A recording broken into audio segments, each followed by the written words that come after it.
आपण पाहत आहात बागलाण वृत्तांत, खबरबात महाराष्ट्राची। पिंगळवाडी विजयनगर पांधण रस्त्याची दुरावस्था, रस्ता दुरुस्ती करण्याची मागणी। पिंगळवाडी गावाच्या उत्तरेकडील बाजूस असणाऱ्या शिवारास गावाच्या लोकसंख्येप्रमाणे 70% नागरिक इकडेच वास्तव्यास आहेत।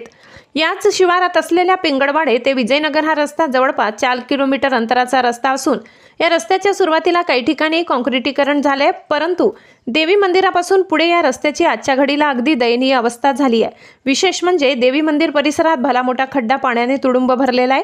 या रस्त्याच्या कडेला वाट काढत नागरिकांना आपल्या शेतवस्तीत जावे लागत आहे। या रस्ता वापर करणाऱ्या शेतकऱ्यांनी वेळोवेळी लोकप्रतिनिधींना याची जाणीव करून दिली आहे, तसेच लेखी व तोंडी निवेदन दिले आहेत, परंतु आजवर यासाठी कोणत्याही लोकप्रतिनिधींनी भरघोस निधींची उपलब्धता करून दिलेली नाही। साहजिकच हा रस्ता आजच्या घडीला दयनीय अवस्थेतच आहे। या रस्त्याचा सगळ्यात जास्त त्रास हा शाळकरी विद्यार्थ्यांना होत आहे। अक्षरशः लहान लहान विद्यार्थी पाण्याच्या खड्ड्यातून प्रवास करत शाळेत यावे लागते, पायी चालणे सुद्धा अवघड होत आहे। प्रशासनाने जास्त नागरिकांचा व विद्यार्थी वर्गाचा अंत न बघता लवकरात लवकर यासाठी निधीची उपलब्धता करून द्यावी। पिंगळवाडी ते विजयनगर रस्ता मजबूतीकरण करावा हीच मागणी परिसरातील नागरिकांकडून होत आहे। बागलाण वृत्तांतसाठी विभागीय संपादक संदीप गांगुर्डे, पिंगळवाडी।